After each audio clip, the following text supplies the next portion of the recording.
hutan karena memang berkuku belah, yaitu kukunya bersela panjang, tetapi tidak memamah biak, haram itu bagimu. Daging binatang-binatang itu janganlah kamu makan, dan bangkainya janganlah kamu sentuh, haram semuanya itu bagimu. Inilah yang boleh kamu makan dari segala yang hidup di dalam air, segala yang bersirip dan bersisik di dalam air, di dalam lautan, dan di dalam sungai, itulah semuanya yang boleh kamu makan.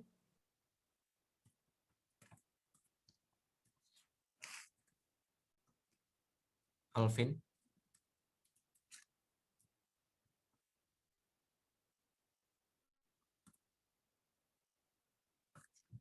Alvin. Oke, boleh Monica dulu.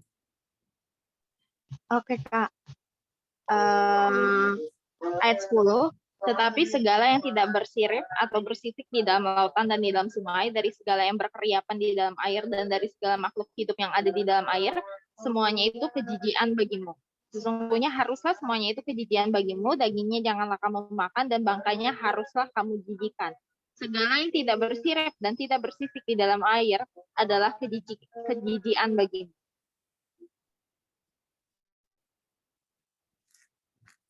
Oke, ayat 13. Inilah yang harus kamu jijikkan dari burung-burung, janganlah dimakan, karena semuanya itu adalah kejijikan.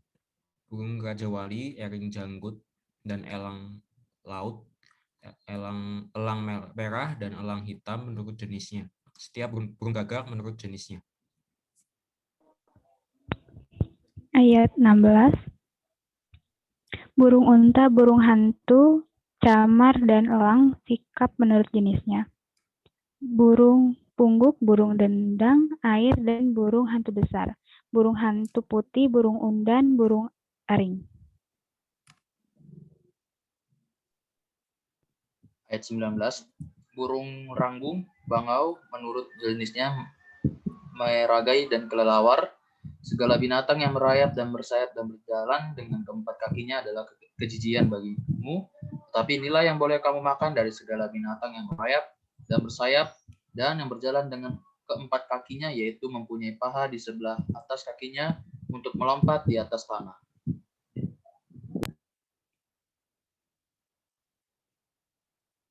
Ayat 22. Inilah yang boleh kamu makan dari antaranya. Belalang-belalang menurut jenisnya, yaitu belalang-belalang gambar menurut jenisnya, belalang-belalang kunyit menurut jenisnya, dan belalang-belalang padi menurut jenisnya. Selainnya, segala binatang yang merayap dan bersayap dan yang berkaki empat adalah kejijikan bagimu. Ayat 24. Semua yang berikut akan menajiskan kamu. Setiap orang yang kena kepada bangkainya menjadi najis sampai matahari terbenam.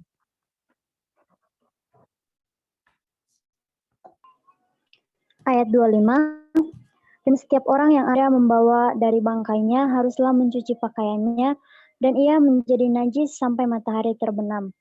Yakni segala binatang yang berkuku belah, tetapi tidak bersela panjang, dan yang tidak memamah biak, haram semuanya itu bagimu, dan setiap orang yang kena kepadanya menjadi najis. Demikian juga segala yang berjalan dengan telapak kakinya di antara segala binatang yang berjalan dengan keempat kakinya, semuanya itu haram bagimu. Setiap orang yang kena kepada bangkainya menjadi najis sampai matahari terbenam.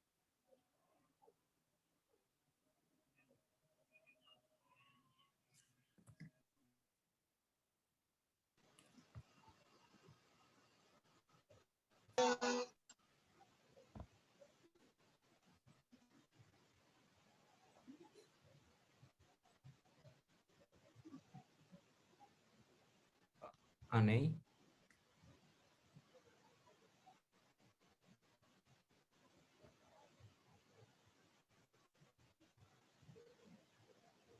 Ayat 28. Aneh apa bisa?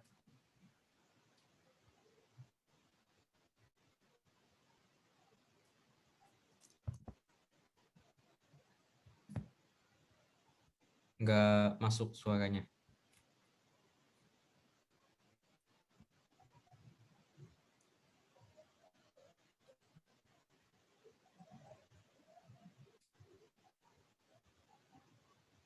Oke, nggak apa-apa. Kembali ke Berto dulu ya. Ayat 28. Amin. Ayat 28. Dan siapa yang membawa bangkainya haruslah mencuci pakaiannya dan ia menjadi najis sampai matahari terbenam.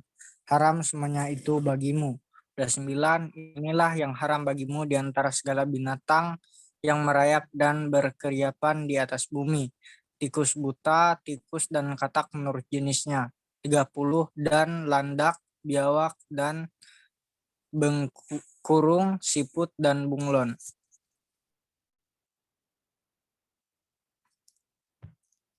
Oke, Sheila apakah sudah bisa?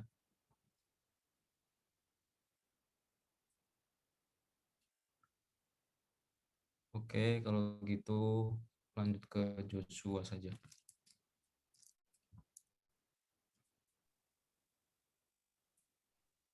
Ya, ayat berapa, sorry Kak? 31 sekarang. Oke.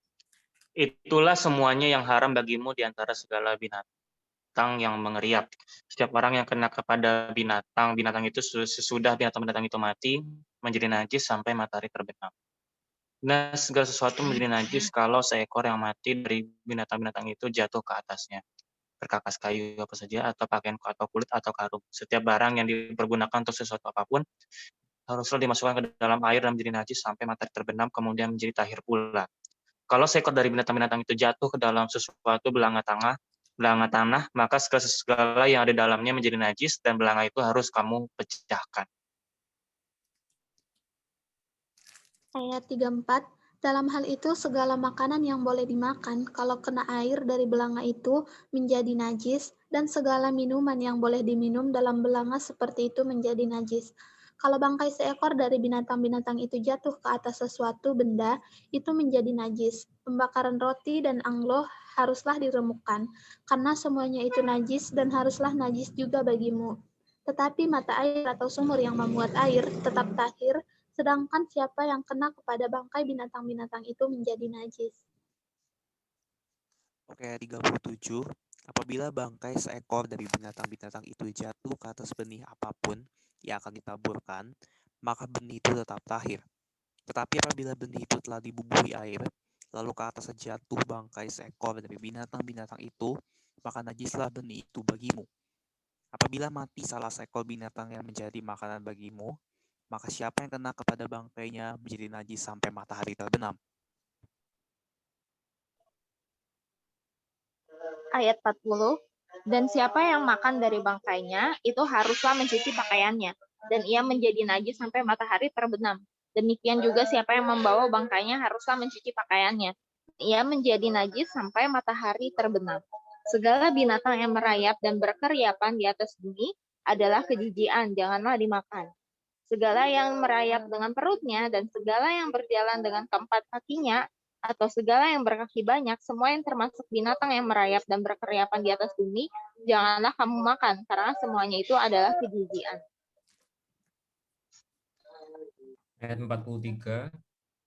Janganlah kamu membuat dirimu jijik oleh setiap binatang yang merayap dan berkeriapan, dan janganlah kamu menajiskan dirimu dengan semuanya itu, sehingga kamu menjadi najis karenanya. Sebab akulah Tuhan Allahmu, maka haruslah kamu menguduskan dirimu dan haruslah kamu kudus, sebab aku ini kudus. Dan janganlah kamu menajiskan dirimu dengan setiap binatang yang mengeriap dan merayap di atas bumi. Sebab akulah Tuhan yang telah menuntun kamu keluar dari tanah Mesir, supaya menjadi Allahmu. Jadilah kudus, sebab aku ini kudus. Ayat 46. Itulah hukum tentang binatang berkaki 4, burung-burung dan segala makhluk hidup yang bergerak di dalam air, dan segala makhluk yang mengeriap di atas bumi, yakni untuk membedakan antara yang najis dengan yang tahir, antara binatang yang boleh dimakan dengan binatang yang tidak boleh dimakan. Ayat pasal 12 ayat 1, Tuhan berfirman kepada Musa demikian.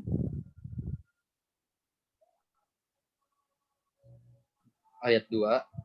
Katakanlah kepada orang Israel, apabila seorang perempuan bersalin dan melahirkan anak laki-laki, maka najislah ia selama 7 hari. Sama seperti pada hari-hari ia bercemar kain, ia najis. Dan pada hari yang ke-8 haruslah dikerat daging kulit ikatan anak itu, Selanjutnya 33 hari lamanya perempuan itu harus tinggal menantikan pentahiran dari darah nifas. Tidak boleh ia kena kepada sesuatu apapun yang kudus dan tidak boleh ia masuk ke tempat kudus sebab sampai sudah genap hari-hari pentahirannya.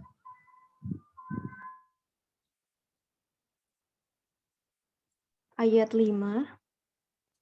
Tetapi jikalau ia melahirkan anak perempuan, maka najislah ia selama 2 minggu, sama seperti pada waktu ia bercemar kain. Selanjutnya 66 hari lamanya, ia harus tinggal menantikan pentahiran dari darah nifas. Bila sudah genap hari-hari pentahirannya, maka untuk anak laki-laki atau anak perempuan, haruslah dibawanya seekor domba berumur setahun, sebagai korban bakaran dan seekor anak burung merpati atau burung tekukur sebagai korban penghapus dosa ke pintu kemah pertemuan dengan menyerahkannya kepada imam. Ayat 7, imam itu harus mempersembahkannya ke hadapan Tuhan dan mengadakan pendamaian bagi perempuan itu. Demikian perempuan itu ditahirkan dari leleran darahnya. Itulah hukum tentang perempuan yang melahirkan anak laki-laki atau anak perempuan. Ayat 8, tetapi jikalau ia tidak mampu untuk menyediakan seekor kambing atau domba, maka haruslah ia mengambil 2 ekor burung kukur atau 2 ekor anak burung merpati, yang seekor sebagai korban bakaran dan yang seekor lagi sebagai korban penghapus dosa, dan imam itu harus mengadakan pendamaian bagi perempuan itu, maka tahirlah ia.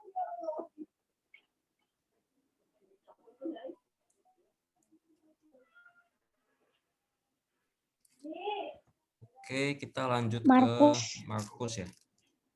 Pasal Ya. 4. Markus 4 ayat 1 sampai 41 ya, Kak. Markus 4 ayat 1. Perumpamaan tentang seorang penabur. Pada suatu kali Yesus mulai pula mengajar di tepi danau.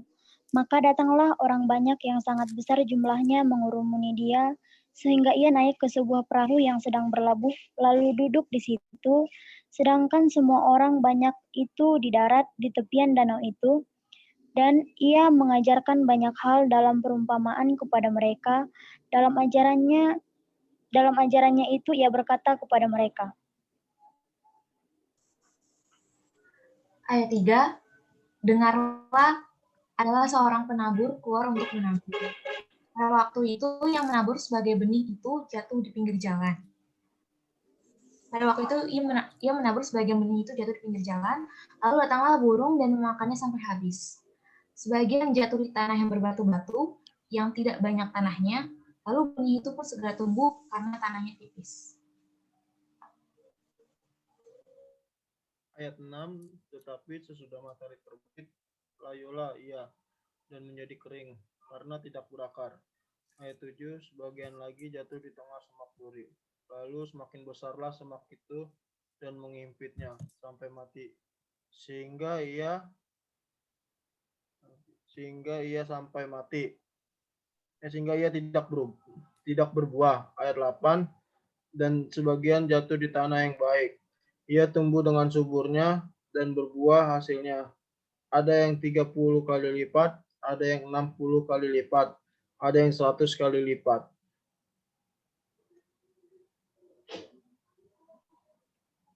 Oke, tadi Sri Sagitari belum baca ya? Boleh, ayat 9. Ayat 9, dan katanya, siapa mempunyai telinga untuk mendengar, hendaklah ia mendengar. Ayat 10, ketika ia sendirian, pengikut-pengikutnya dan ke-12 murid itu menanyakan dia tentang perumpamaan itu. Jawabnya, kepadamu telah diberikan rahasia kerajaan Allah, tetapi kepada orang-orang luar, segala sesuatu disampaikan dalam perumpamaan.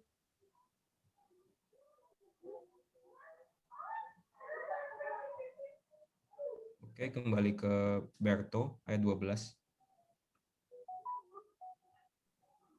Ayat 12, supaya sekalipun melihat mereka tidak menganggap, sekalipun dengar mereka tidak mengerti, supaya mereka jangan berbalik dan mendapat ampun. Ayat 13, lalu ia berkata kepada mereka, Tidakkah kamu mengerti perumpamaan ini? Kalau demikian, bagaimana kamu dapat memahami semua perumpamaan yang lain? Ayat 14, penabur itu menaburkan firman.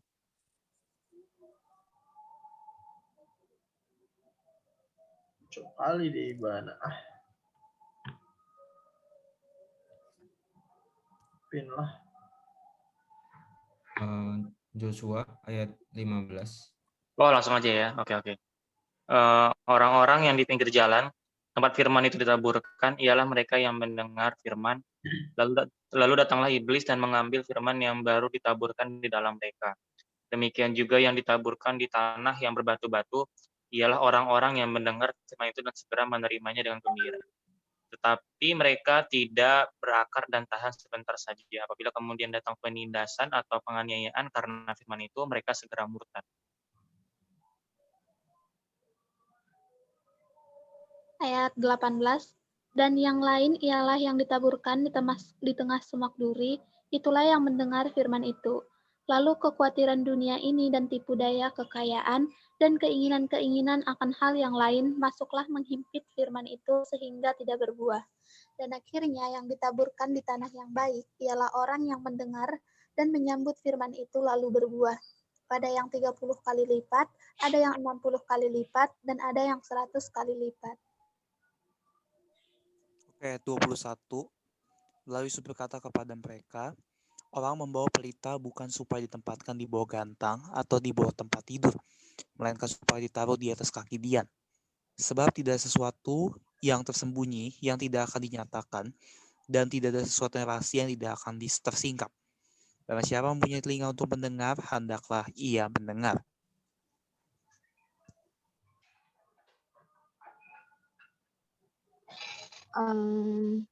Ayat 24. Lalu ia berkata lagi, camkanlah apa yang kamu dengar. Ukuran yang kamu pakai untuk mengukur akan diukurkan kepadamu, dan di samping itu akan ditambah lagi kepadamu. Karena siapa yang mempunyai, kepadanya akan diberi. Tetapi siapa yang tidak mempunyai, apapun juga yang ada padanya akan diambil daripadanya. Lalu kata Yesus, beginilah hal kerajaan Allah itu, seumpama orang yang menaburkan benih di tanah.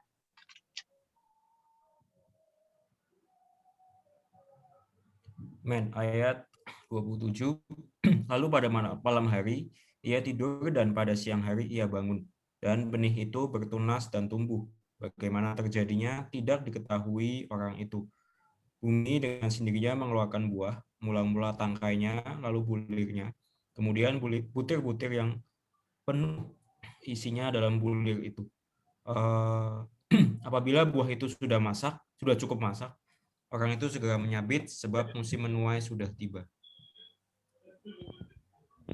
Ayat 30, katanya lagi, dengan apa hendak kita membandingkan kerajaan Allah itu, atau dengan perumpamaan manakah hendaknya kita menggambarkannya?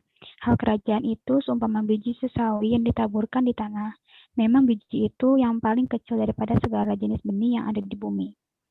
Tetapi apabila ia ditaburkan, ia tumbuh dan menjadi lebih besar daripada segala sayuran yang lain, dan mengeluarkan cabang-cabang yang besar, hingga burung-burung di udara dapat bersarang dalam naungannya. Ayat 33.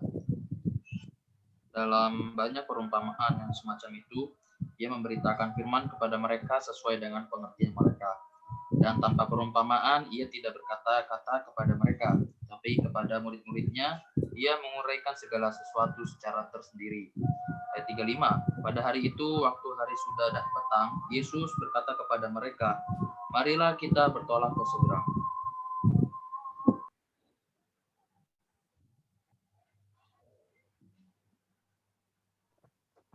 Ayat 36.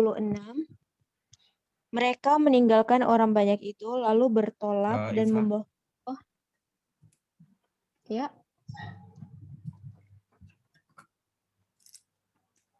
Halo? Ayat 36, mereka meninggalkan orang banyak itu, lalu bertolak dan bawa Yesus beserta dengan mereka dalam perahu di mana Yesus telah duduk, dan perahu-perahu lain juga menyertai dia.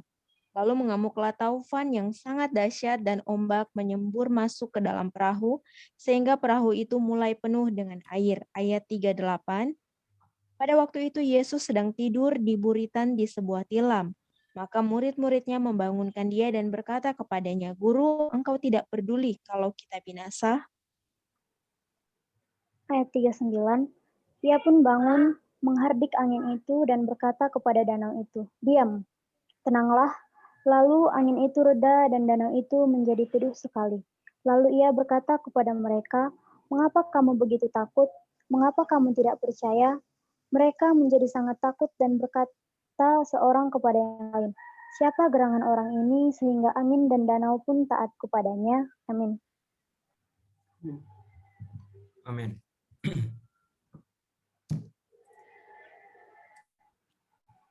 Oke, demikian pembacaan Alkitab kita hari ini.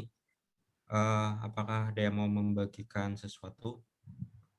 Mungkin ada yang didapat tadi dari perumpamaan penabur, ya perumpamaan jenis-jenis tanah atau perumpamaan pelita, ya boleh, atau yang lain juga untuk boleh buat saling berbagi apa yang dinikmati, apa yang dipelajari.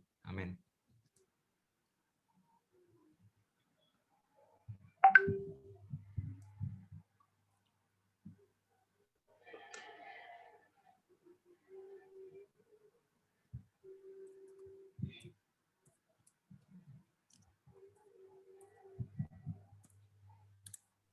Kak, boleh nanya ya? Oke. Ya, Kak, mau tanya soal apa tuh yang di imamat itu kan masih banyak banget ya yang soal apa aja yang diharamkan gitu. Cuman kan dari yang pernah aku dikasih tahu sama dari sekolah dulu dibilang, maksudnya yang di imamat itu sekarang maksudnya kayak udah nggak berlaku gitu loh karena sudah digenapkan di perjanjian baru gitu. Nah, sebenarnya dari kakak sendiri pandangannya gimana sih, Kak? Makasih, Kak. Oke.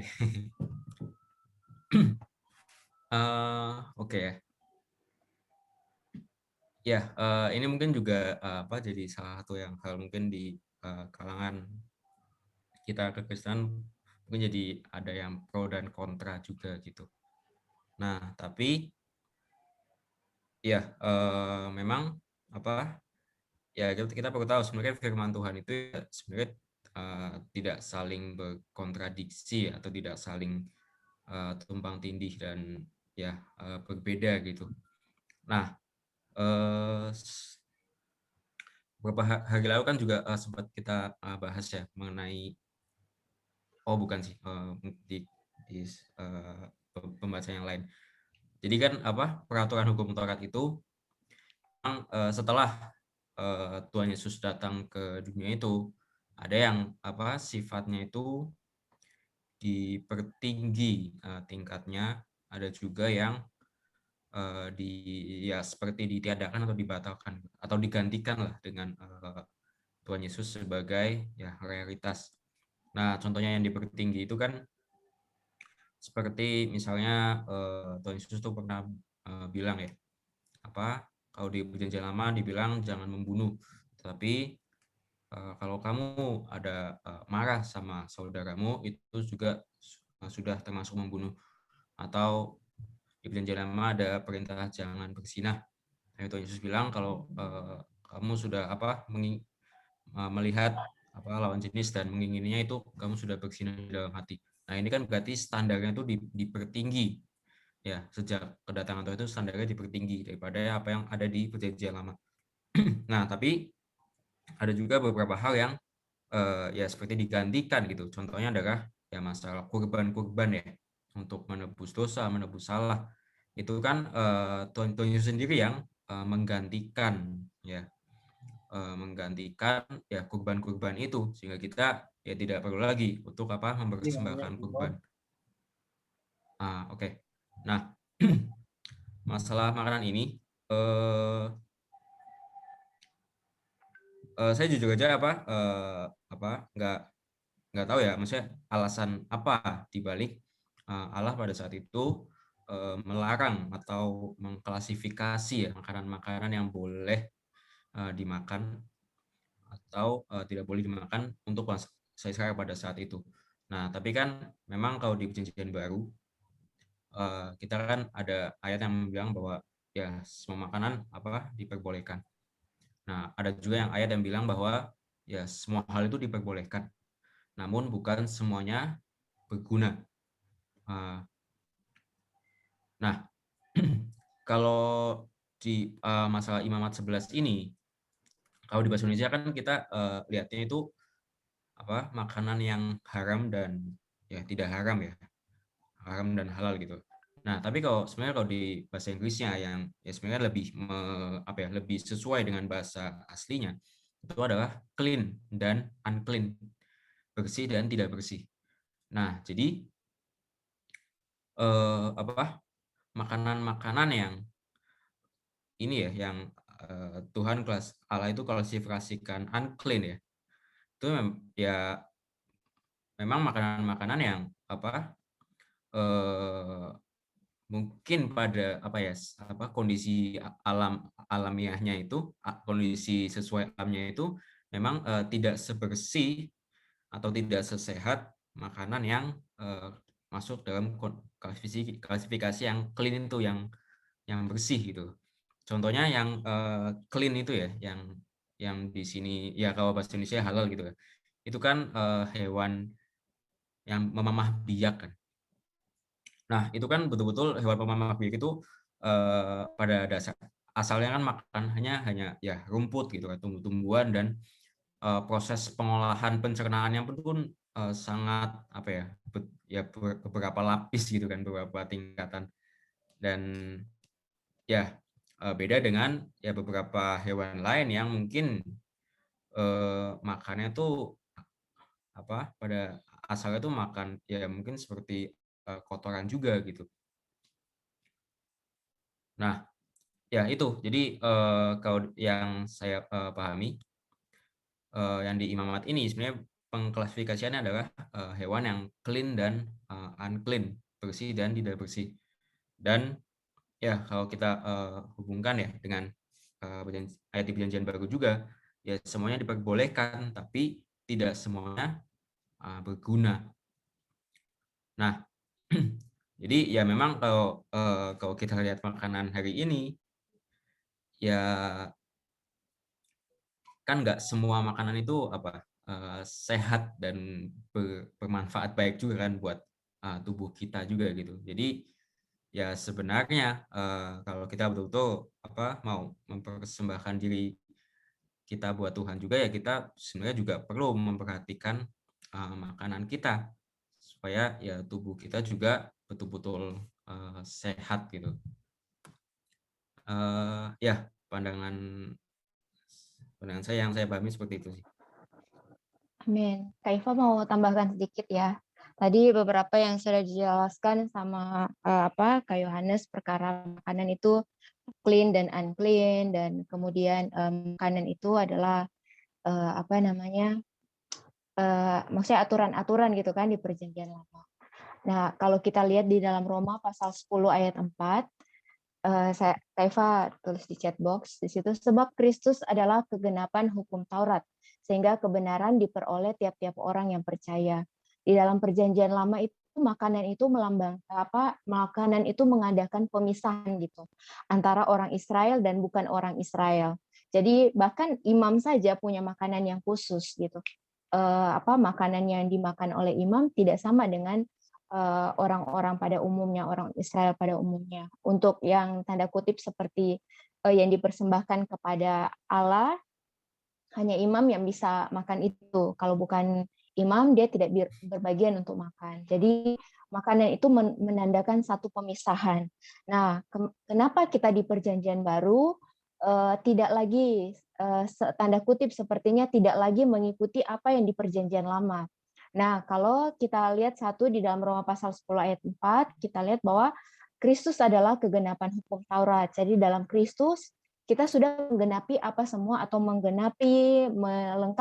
semua tuntutan yang ada di dalam perjanjian lama, segala hukum Taurat itu. Kemudian kalau misalnya hari ini kita masih mengadakan perbedaan gitu kan, kalau kamu makan ini, kamu artinya misalnya ya di perjanjian lama, kalau kita itu lagi gitu kan, di perjanjian di sini siapa ya misalnya makan B2 gitu kan, kalau kamu makan B2 berarti kamu tidak mentaati perjanjian lama kayak gitu kan. Kalau saya tidak makan, jadi saya mentaati apa yang dikatakan di dalam perjanjian lama. Nah, itu berarti kita masih mengadakan pemisahan. Kita lihat ya di dalam Kisah Para Rasul pasal 10 itu, kisah mengenai Petrus dan Cornelius. Cornelius ini adalah orang yang bukan percaya, dia dia percaya Tuhan, tetapi dia bukan orang Yahudi gitu. Dia bukan orang Yahudi. Namun karena dia percaya Tuhan, di sini Tuhan mau menunjukkan kepada Petrus, karena Tuhan mau Petrus ini memberitakan Injil ke Cornelius. Di saat sebelum Petrus memberitakan Injil ke Cornelius, di saat sebelum Petrus memberitakan Injil kepada Cornelius, di sini di Kisah Para Rasul, mungkin nanti teman-teman juga bisa baca sendiri, Kisah Para Rasul pasal 10 ayat 9 sini, dan seterusnya itu sampai di ayat 16 ya. Di sini tuh sampai 3 kali gitu. Tuhan itu menampakkan kepada Petrus ketika Petrus itu berdoa. Di sini Tuhan menampakkan mengenai di ayat 10 ayat 11 ya.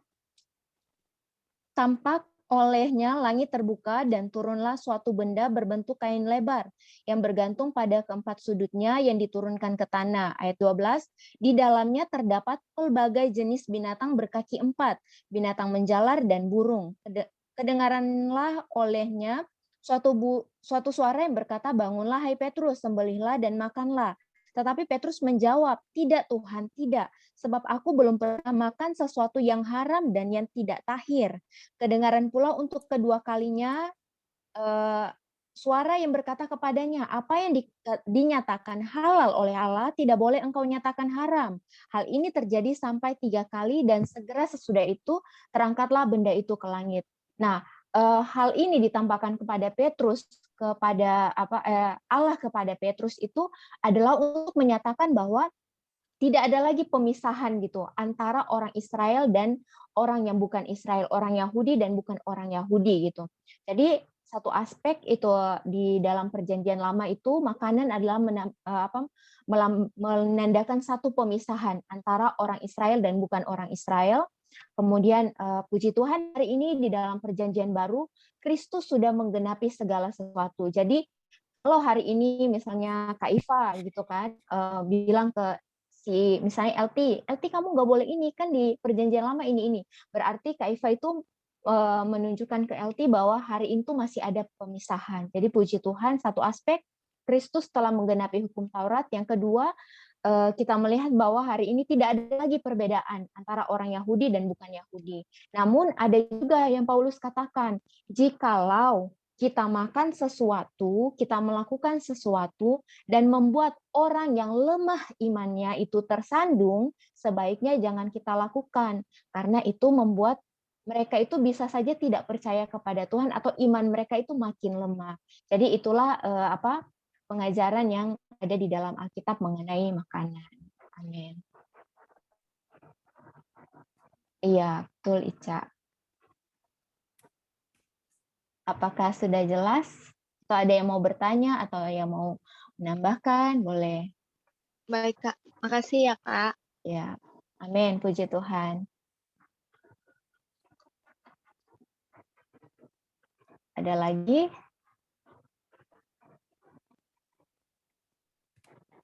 Sudah tidak ada ya? Komplit Kak ini? Atau mau sharing? Tadi bagus tuh tentang Markus. Atau karena waktu juga ya, udah menit 38.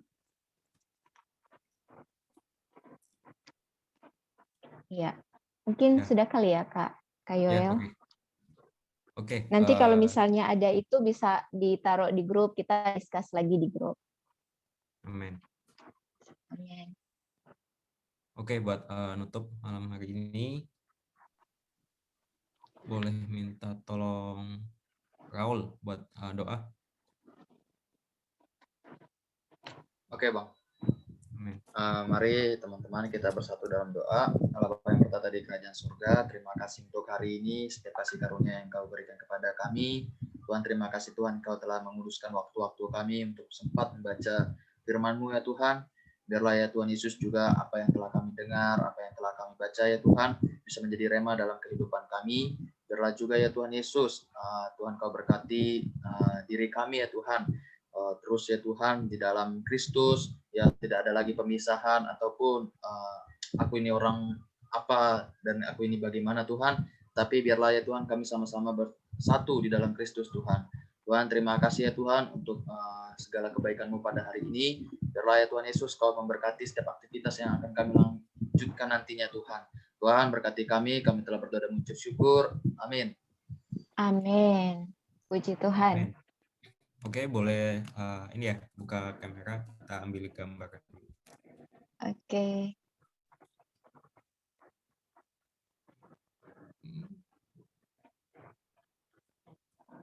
Ya, 1, 2, 3. Amin. Tuhan Yesus memberkati. Oke, ya, terima kasih teman-teman. Oke, terima kasih teman-teman. Tuhan Yesus Terima kasih, memberkati. Kak. Terima Sampai kasih. jumpa besok. Nanti kalau masih ada pertanyaan boleh di grup ya. Oke, Kak. Oke, Tuhan Yesus memberkati. Selamat malam. Selamat malam, Kakak.